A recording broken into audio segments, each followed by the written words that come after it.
नमस्कार दोस्तों, जैसा कि आप जानते हैं हमने अपनी पिछली क्लास में बीएनएस का बेसिक समझा था। बट आज जो हम समझने वाले हैं वो समझने वाले हैं बीएनएस की मोस्ट इंपॉर्टेंट वो डेफिनेशन जो हर एग्जाम में पूछी जाती है, चाहे वो जुडिशरी का एग्जाम हो, चाहे वो जेएलओ का एग्जाम हो, चाहे वो एपीओ का एग्जाम हो, चाहे वो कोई सा भी लॉ की फील्ड में एग्जाम क्यों ना हो, वो डेफिनेशन वहां पर पूछी जाती है। तो शुरू करते हैं यहाँ पर वन बाय वन डेफिनेशन। तो शुरू करने से पहले हेलो फ्रेंड्स, मेरा नाम है पूनम और आप देख रहे हैं अपना YouTube channel Khatu law classes with Poonam. तो चलिए शुरू करते हैं। तो बीएनएस का सेक्शन है 2 जो की बात करता है डेफिनेशन से, उसका सब क्लोज है 1 जो की बात करता है एक्ट। यानी कि जो बीएनएस का सेक्शन 2 है, 2 का सब क्लोज 1 है, वो बात करता है एक्ट। एक्ट को डिफाइन करता है। अब एक्ट यहाँ पर क्या है, तो यहाँ पर अपने सिंपल से शब्दों में समझे तो जो बीएनएस ने इसकी डेफिनेशन दी है वो दी है एक्ट की definition, A series of acts. A series of acts, आपको ये समझ में आया? ए सीरीज ऑफ एक्ट्स किस तरह से ए सीरीज ऑफ एक्ट्स, तो चलिए इसको समझते हैं हम इजी वे में, यानी कि एग्जांपल के साथ। तो यहां पर है एक वुमेन, इनके घर से निकलती है एक नाली, इनके घर से एक नाली निकलती है। ये मैडम करती क्या है, रोज उसमें थोड़ा थोड़ा अपने घर का कचरा जो होता है सफाई करने के बाद वो सारा इसमें डाल देती है। डेली का रोज थोड़ा थोड़ा डालती है। एक दिन होता क्या है, ये नाली हो जाती है ब्लॉक, यानी ये काम करना बंद कर देती है। अब आप यहाँ पर ये देखियो, ये इसने एक एक्ट किया, ये दूसरा एक्ट किया, ये तीसरा एक्ट किया, ये चौथा किया, ये पांचवा किया। अब ये सब अपने अपने आप में अलग अलग एक्ट है, बट इसने सेम एक्ट किया तो ये क्या बन गई, ए सीरीज बन गई, एक श्रृंखला बन गई। तो ये हो गई एक एक्ट ऑफ सीरीज, तो ये बन गई एक एक्ट ऑफ सीरीज। अब आपको क्या लगता है, यहाँ पर महिला ने किया, क्या वो सही किया, क्या वो एक ऑफेंस है? तो देखिए इस पर लागू होती है एक लीगल मैगजिम। तो चलिए सबसे पहले ये देखने के लिए कि इस महिला ने जो किया वो ऑफेंस था या नहीं, ये समझने से पहले हम समझते हैं उस लीगल मैगजिम को। जो इस पे लीगल मैगजिम काम करती है वो है एक्टस नॉन फेसिट रियल निसीमेंसिट्रिया। अब इसका मतलब क्या है, इसका मतलब ये है कि केवल कार्य ही किसी को अपराधी नहीं बनाता है जब तक कि वहां पर उसका इरादा भी अपराधी ना हो, यानी कि उसका इंटेंशन भी वहां पर अगर अपराधी नहीं है तो वहां पर वो अपराधी नहीं माना जाएगा। अब यहाँ पर देखिए जो हमने एग्जाम्पल समझा था, इसमें इस जो ये औरत थी, इसका क्या इरादा था, इसका क्या इरादा था कि ये नाली कल को जाके बंद हो जाए, ब्लॉक हो जाए। अगर इसका इरादा था तो इसने एक ऑफेंस किया है, वरना इसका इरादा नहीं था कि कल को जाके ये नाली ब्लॉक हो जाए, ये इसका इरादा नहीं था, तो यहाँ पर इसने किसी भी प्रकार का कोई भी अपराध नहीं किया है। तो जो इस पर लीगल मैगजीन काम करती है वो ये लीगल मैगजीन है। तो अब चलिए चलते हैं नेक्स्ट डेफिनेशन पर। तो नेक्स्ट जो यहाँ पर डेफिनेशन इंपॉर्टेंट है वो है 2 का सब क्लोज 3 जो की बात करती है चाइल्ड से। यानी कि अगर बीएनएस के हिसाब से अपने इसकी डेफिनेशन को देखें तो इसके हिसाब से जो अंडर एज ऑफ 18, जो 18 साल से कम का कोई बालक है तो उसे ही चाइल्ड की डेफिनेशन में रखा गया है। तो आप ये सोचें यहाँ पर अगर किसी ने 18 आज उसका जन्मदिन खत्म हो गया, 18 साल का पूरा हो गया है, तो कल उसका नेक्स्ट डे है, 18 माइनस प्लस हो गया है यहाँ पर। तो इस पहले दिन में अगर वो कोई ऑफेंस कर देता है यहाँ पर तो उसे एज ए चाइल्ड ट्रीट नहीं किया जाएगा, उसे यहाँ पर चाइल्ड नहीं समझा जाएगा, उसे यहाँ पर चाइल्ड का कोई बेनिफिट नहीं मिलेगा। तो ये थी इसमें चाइल्ड की डेफिनेशन, जो कि इसमें कभी कभार इसका सबसेक्शन पूछ लिया जाता है कि कौन से सबसेक्शन में चाइल्ड की डेफिनेशन है। तो इसके साथ ही लगते लगते अपने पोक्सो की एक चाइल्ड की डेफिनेशन और दी गई है जो कि सेम इसी प्रकार की है, बस उसमें फर्क क्या है, उसमें फर्क ये है कि वो सब क्लोज डी में दी गई है। पोक्सो एक्ट है उसके 2 के सब क्लोज डी में चाइल्ड की डेफिनेशन दी गई है, जिसमें भी यही कहा है कि जो अंडर एज ऑफ बिलो का बच्चा है, 18 से बिलो का बच्चा है, वो ही उस चाइल्ड की डेफिनेशन में आएगा। तो ये थी चाइल्ड की डेफिनेशन। अब चलते हैं हम नेक्स्ट अगली। तो यहाँ पर जो नेक्स्ट मोस्ट इंपॉर्टेंट डेफिनेशन है इसकी वो है सेक्शन 2 के सब क्लॉज 7 की, जो की बात करती है डिसऑनेस्टली। डिसऑनेस्टली मतलब यहाँ पर बेईमानी। जो हमें बीएनएस में इसकी डेफिनेशन देखने को मिलती है वो कुछ इस प्रकार की है कि कोई इस तरह का कार्य इस इरादे के साथ करना कि एक व्यक्ति को वहां पर सदोष लाभ हो और दूसरे व्यक्ति को वहां पर सदोष हानि हो। आप इसको इजी वे में एक एग्जाम्पल के साथ यहाँ पर समझिए। चलिए समझते हैं एग्जाम्पल के साथ। तो एग्जाम्पल इसका कुछ इस तरह से है। ये एक यहाँ पर भाई साहब है, ये दूसरे भाई साहब हैं जो आउटसाइड रहते हैं यानी आउट कंट्री रहते हैं। ये करते क्या है, ये लेके आते हैं एक घड़ी, विदेश की घड़ी लेके आते हैं जो कि बहुत महंगी है, कॉस्टली है। जब ये भाई साहब इनसे मिलने जाते हैं तो ये करते क्या है, ये इनको अपनी घड़ी दिखाते हैं। जैसे कि हमारे आम आदत होती है कि हम अपनी चीज लेके आते हैं तो सबसे पहले वो दिखाते हैं, तो ये भी करते क्या है, उसी प्रकार से इनको अपनी घड़ी दिखाते हैं कि देखिए भाई साहब मैं विदेश की घड़ी लेके आया हूँ जो इतनी महंगी है, इतने रुपए की है, ये दिखा देते हैं। इसका मतलब इसका होता क्या है, जो ये भाई साहब है इनके मन में आ जाता है लालच। इनके मन में लालच आ जाता है कि क्यों ना मैं इस घड़ी को ले लूं, और इस घड़ी को लेके मैं पहन तो नहीं सकता बट बेच तो सकता हूँ, बेच के जो पैसे आएंगे वो मेरे काम आ जाएंगे। ये भाई साहब एक दिन जाते हैं चोरी चोरी चोरी चोरी चुपके चुपके और इस घड़ी को वहां से चुरा लेते हैं।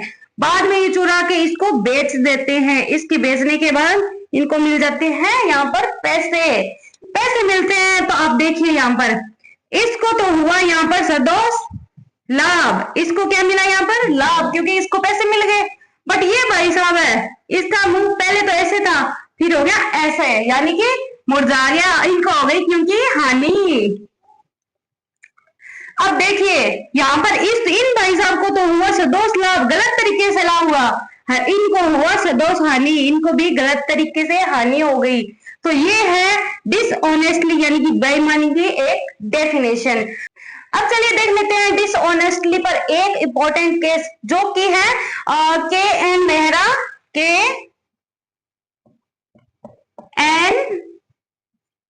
Mehra versus state of Rajasthan. State of Rajasthan में इसमें सुप्रीम कोर्ट ने कहा था कि अगर कोई संपत्ति को थोड़ी समय के लिए भी गलत इरादे के साथ वहां से हटाता है तो वो भी बेईमानी मानी जाएगी, यानी कि वो भी सेक्शन 2 के सब क्लॉज 7 में इंक्लूड होगी। तो ये था इसका एक जजमेंट। तो चलिए अब देखते हैं अपनी नेक्स्ट इसकी डेफिनेशन इंपॉर्टेंट कौन सी रहने वाली है। नेक्स्ट जो यहाँ पर अपने को इंपॉर्टेंट डेफिनेशन देखने को मिलती है वो है सेक्शन 2 के सब क्लॉज 8 जो की बात करते हैं डॉक्यूमेंट यानी कि दस्तावेज। कैसा दस्तावेज, तो इसमें बताया है कि ऐसा कोई दस्तावेज, ऐसा कोई विषय विपरीत है जिसपे पदार्थ पर, जिसके किसी पदार्थ पर, पदार्थ का मतलब यहाँ पर कुछ भी हो सकता है, इनमें भी दीवार भी हो सकती है, स्टोन भी हो सकता है, बर्तन भी हो सकता है, कुछ भी हो सकता है। उसके ऊपर क्या, इसके ऊपर अक्षरों के द्वारा, यानी कि जैसे अक्षरों के द्वारा, इसके ऊपर अक्षरों के द्वारा या फिर अंकों के द्वारा या फिर चिन्हों के द्वारा इस पर कुछ मार्क किया गया है तो वो यहाँ पर एक डॉक्यूमेंट माना गया है। यानी कि सीधा सा मतलब आप ये समझिए, ऐसे कोई भी चीज, ऐसा कोई भी अक्षर, ऐसा कोई भी चिन्ह जिसका उपयोग साक्ष्य के रूप में हो सकता है वो यहाँ पर एक डॉक्यूमेंट माना गया है। यहाँ पर अपनी बीएनएस में अभी कुछ फिलहाल चेंजेस भी किए, जैसे कि इसमें इंक्लूड किया है इलेक्ट्रॉनिक और डिजिटल अभिलेख भी इसमें इंक्लूड किया है। यहाँ पर अपने को आगे इसमें देखने को मिलता है इलिस्ट्रेशन जो कि है ए से लेकर ई तक, जिसके हिसाब से यहाँ पर ए चेक भी इसमें डॉक्यूमेंट है, या फिर ए पावर ऑफ अटॉर्नी है, power of attorney is a document. Next जो है ए मैप, इस तरह का कोई मैप है जिस पर कुछ लिखा हुआ है तो वो भी यहाँ पर एक डॉक्यूमेंट माना गया है। या फिर कुछ किसी ने दो पार्टियों ने मिलकर एक कॉन्ट्रैक्ट किया है तो उस कॉन्ट्रैक्ट को भी यहाँ पर डॉक्यूमेंट माना गया है। और लास्ट जो यहाँ पर है वो है ए राइटिंग कंटिन्यूटिंग डायरेक्शन और इंस्ट्रक्शन इज ए डॉक्यूमेंट, इसका मतलब ये है कि जिस लेख में निर्देश या निर्देश अंतर्विष्ट हो, यानी कि जैसे कि हमने बहुत बार ये देखा है कि स्टेट गवर्नमेंट या सेंट्रल गवर्नमेंट हमारे लिए इस तरह का कोई निर्देश निकालती है, कुछ नियम निकालती है जिनको फॉलो करना होता है हमें। तो वो जो निकाला गया है, निर्देश निकाला गया है, जो हमें गाइडलाइंस दी गई है, वो क्या है, वो भी एक अपने आप में डॉक्यूमेंट माना जाएगा यहाँ पर। तो ये थी डॉक्यूमेंट की डेफिनेशन। यहाँ पर इस पर एक इंपॉर्टेंट अपने को केस लॉ भी देखने को मिलता है, यानी कि जजमेंट देखने को मिलता है, जो कि है R M Malkani, R M Malkani, R M Malkani versus state of Maharashtra.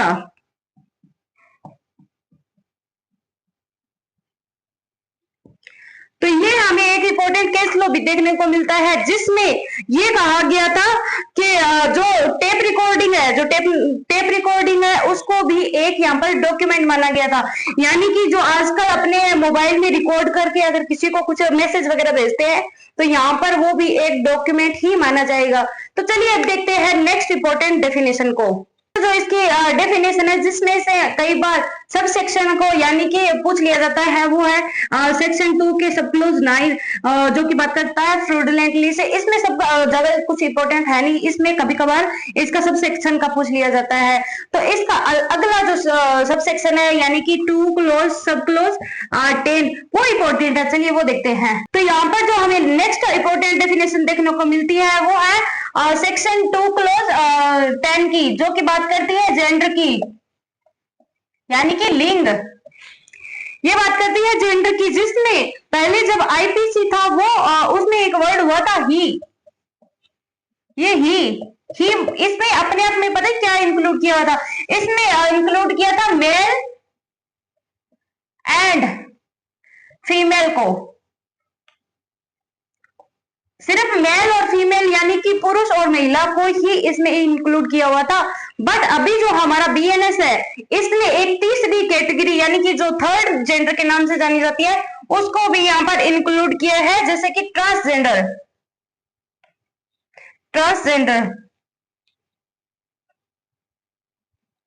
इसने बीएनएस ने ये तीसरी कैटेगरी ट्रांसजेंडर को भी इसमें इंक्लूड किया गया है। तो ये बात जो थर्ड जेंडर की है वो किस केस में कहा गया था, ये इंपॉर्टेंट केस है, ये आपके कभी कभार एग्जाम में पूछ लिया जाता है। तो चलिए सबसे पहले इस एग्जाम को इस जजमेंट को देख लेते हैं। वो है, इसका नाम है